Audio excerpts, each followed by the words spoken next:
Hey, this is Dave Gillen for Consultant Killers, and welcome to another 4-minute mission. Today we're asking the question, what would your customers struggle with if you didn't exist? And we're asking this question because we're looking to identify the problems you solve for your customers. In the last mission, you identified your primary customer. Now that you have your specific customer in mind, we need to be able to state what problems, issues, or frustrations we are solving for them. This is fundamental to the existence of your business because it defines why your business is valuable to your customers.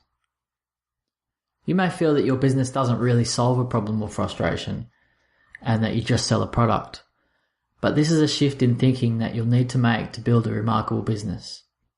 This is the difference between businesses that are not missed when they go out of business and those that thrive because they are highly valued by their customers. Let's get into it. At the heart of every business is a problem to be solved or a need to be met. So what problem do you solve? Start writing down the problems or frustrations or difficulties that you solve for your customers. If you're having trouble, think about what they would struggle to do if you didn't exist or went out of business. How would their lives change? What would they have to do to replace you? The bigger hardship this would cause, the more valuable you are to your customers. If their lives wouldn't change and you going out of business wouldn't pose a problem for them, then this might be a good point to try and think of something that they currently struggle with that your business could solve for them. Now, a great business provides something that is really needed and valued by their customers. So let's examine now whether you're really needed or are you just selling a commodity. And one way to clarify this is to ask, can my customers get the same thing from someone else? If they can, then you're simply selling a commodity and you can be put out of business overnight by someone willing to sell it cheaper.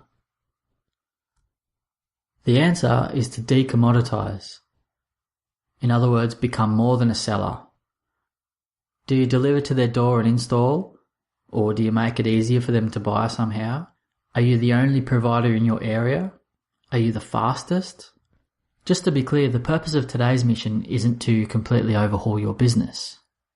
It's about clarifying who you are and what issues you're already solving for your customer, so we can take out the parts of that that are unique to you and use those as key selling points for your business.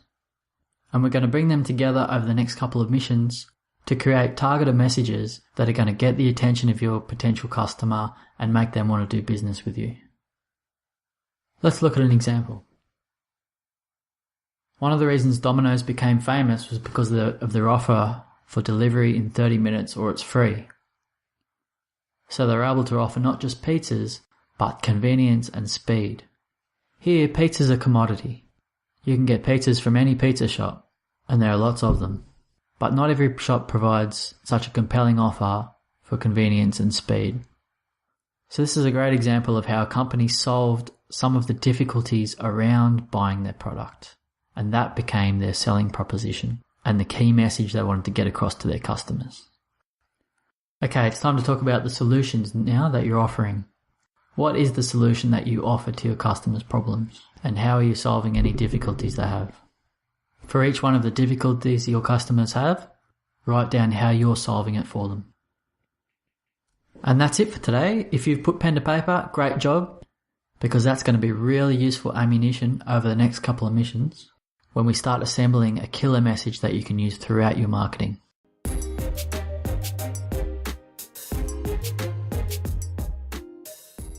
Four minutes.